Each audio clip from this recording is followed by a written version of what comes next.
उड़ीसा में इंसान और हाथियों के बीच संघर्ष लगातार बढ़ता ही जा रहा है।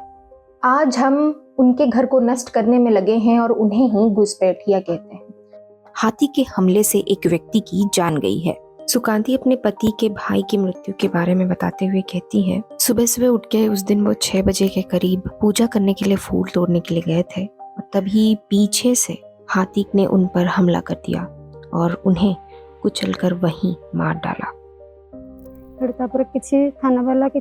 शाम 6 बजे के बाद वो सोकर उठे थे और पूजा के लिए फूल तोड़ने गए थे। उसी समय हाथी ने आकर उन्हें मार दिया। गांव के लोग आकर जमा हुए कि क्यों हाथी आवाज कर रहा है। तब हमने भी जाकर देखा कि हाथी ने उन्हें कुचलकर मार दिया था। थाने से लोग बहुत देर तक नहीं आए। हमने उन्हें वहीं रखा। करीब 1-2 घंटे इंतजार किया। जब वो नहीं आए तो जाकर सड़क पर धरना किया। उसके बाद कागजी काम किया गया। फिर पोस्टमार्टम के लिए ले गए। उनका अब कोई नहीं है। वो जिंदगी कैसे जिएंगी? उनके कोई बच्चे भी नहीं हैं। हाथी आते हैं, कोई प्रचार या सूचना कुछ भी नहीं होती। सरकार सुन नहीं रही है। हाथी आकर गांव में घुस रहे हैं। जंगल के लिए जमीन ही नहीं बची है, इसलिए हाथी इधर उधर घूम रहे हैं। हाल ही में wild life institute of India के रिपोर्ट के अनुसार लगभग उड़ीसा में 912 हाथी हैं। पर अगर 2017 के सरकारी आंकड़ों की बात की जाए तो तब 2000 करीब हाथी थे, जो कि अब कम हो गए हैं। 2019 से 2024 के दौरान राज्यवार मानव हाथी संघर्ष में हुई इंसानी मौतों के आंकड़े देखें तो उड़ीसा पहले स्थान पर है। उड़ीसा में 631 लोगों की मौत हाथियों के कारण हुई है, चाहे वजह हमला हो या टकराव। वहीं पड़ोसी राज्य में कर्नाटका में 160, केरल में 102, तमिलनाडु में 256 और असम में 383 लोगों की मौत हुई है। अगर हम अन्य पड़ोसी राज्यों पर नजर डालें तो वहां भी मृतकों की संख्या कम नहीं है। झारखंड में 474, छत्तीसगढ़ में 303 और पश्चिम बंगाल में 436 लोगों की जान गई है। इन राज्यों में हाथियों की संख्या में भी बड़ा अंतर है। जिन राज्यों में हाथियों की संख्या ज्यादा है उनमें रिपोर्ट के मुताबिक कर्नाटका, तमिलनाडु, केरल और असम सबसे आगे हैं। Principal chief conservator of forest Orissa की रिपोर्ट के अनुसार इस साल अब तक 75 लोगों की मौत हाथियों के कारण हुई है। केवल मानव मृत्यु ही नहीं बल्कि हाथियों की मृत्यु संख्या भी चिंताजनक है। यह रिपोर्ट हमें PCCF उड़ीसा से मिली है। 2021 से 2022 तक 86, 2022 से 2023 तक 93, 2023 से 2024 तक 66, 2024 से 2025 तक 105 और 2025 से अब तक 36 हाथियों की मृत्यु हुई है। अगर उड़ीसा के जिलों के आंकड़ों को देखें तो 2021 से अब तक हाथियों की सबसे ज्यादा मृत्यु ढेंकानाल में हुई है, जो कि 59 है। उसके बाद अनुगुल में 48 और केउंझर में 47 स्थान आता है। इसी में मानव मृत्यु के आंकड़े देखें तो ढेंकानाल में 129, सुंदरगढ़ में 106, केउंझर में 90 और अनुगुल में 80 प्रमुख हैं। इस विषय पर हमने जब ढेंकानाल के DFO सुमित कुमार से बात की तो उनका कहना है कि इलाके में करीब 300 हाथी हैं और उनकी गतिविधियों को नजर रखने के लिए मैपिंग सिस्टम का इस्तेमाल किया जा रहा है। पर इलाके का जो भौगोलिक ढांचा है वो बहुत अलग है, जिस वजह से उन्हें मुश्किलें हो रही हैं। साथ ही हाथियों का जो खाने पीने का साइकिल है वो समय समय पर बदलती रहती है। उनके पास उतने स्टाफ भी नहीं है इन सबको देखरेख करने के लिए।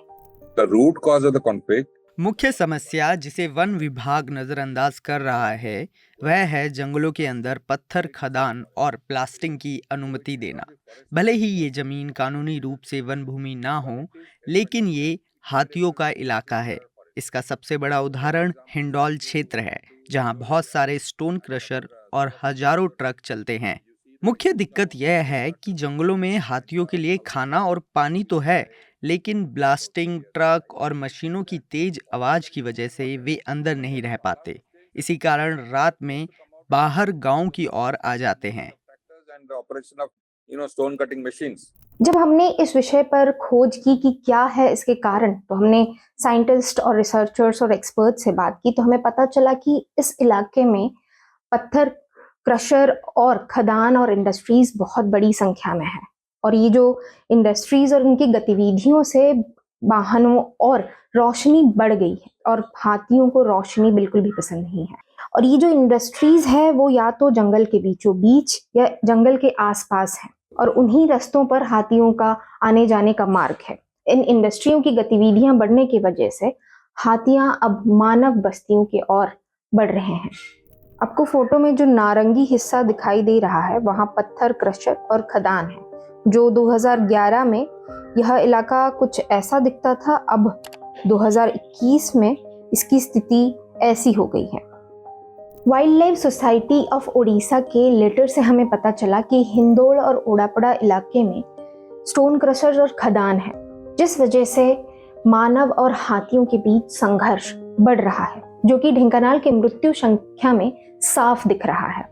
जब हमने एक स्टोन क्रशर यूनिट से बात की तो उनका ये कहना था कि जो स्टोन क्रशर यूनिट है उनका वो जंगल और गांव से बहुत दूर है। पर जब हम निमीधा गांव जो हिंदोल में है वहां से NH55 की ओर जा रहे थे, तब हमने देखा कि वहां स्टोन क्रशर्स यूनिट हैं।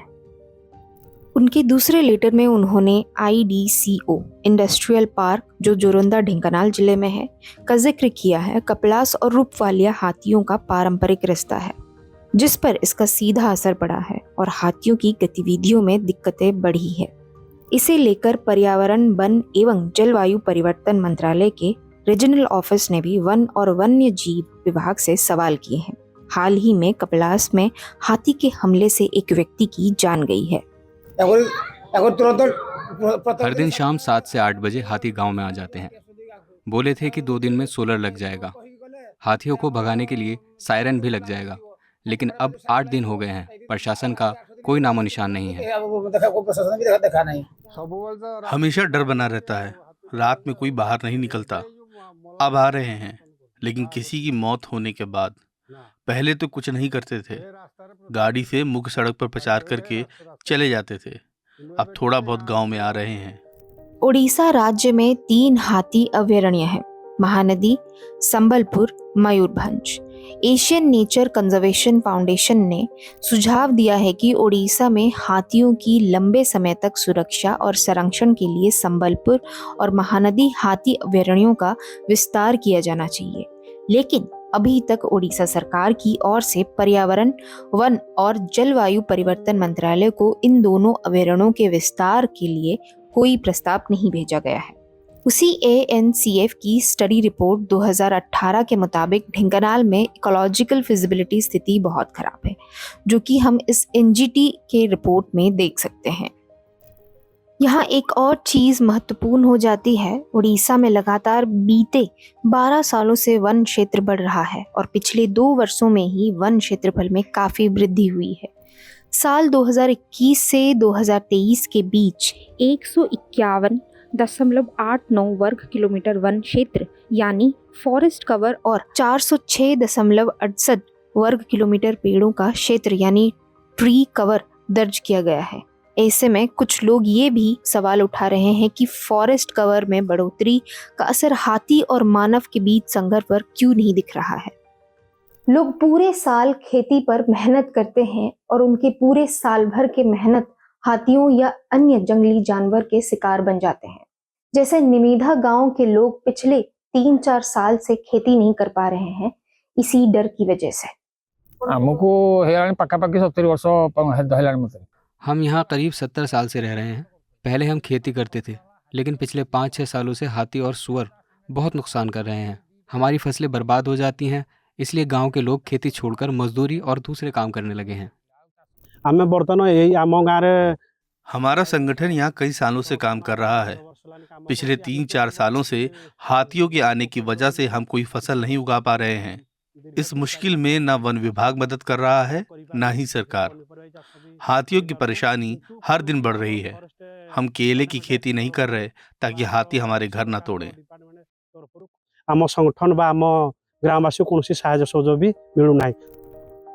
इसका एक दूसरा पहलू भी है जो ये सवाल उठाते हैं कि कहीं हमने तो हाथियों के इलाके में घुसपैठ नहीं की है। Easy to say the elephants are coming out of the forest. ये कहना आसान है कि हाथी जंगल से बाहर आ रहे हैं, लेकिन असल में हमने ही इनके इलाके में घुसपैठ की है। हाथी एक जगह नहीं रह सकते, उन्हें रोजाना 300 से 500 किलो तक खाना चाहिए होता है। पहले उनके पारंपरिक रास्ते और जंगल थे, जो अब कम हो गए हैं। जहाँ खेती बड़ी है, वहाँ जंगल घट गए हैं। ऐसे में हाथियों के पास और कोई रास्ता नहीं बचता। वे खेतों में आकर फसल खाते हैं, इसलिए सिर्फ हाथियों को दोष देना सही नहीं है। राज्य का विकास एजेंडा ज़्यादातर माइनिंग पर निर्भर है। जब तक राज्य कोई ठोस नीति नहीं बनाएगा, तब तक जंगल और हाथियों दोनों का नुकसान होता रहेगा।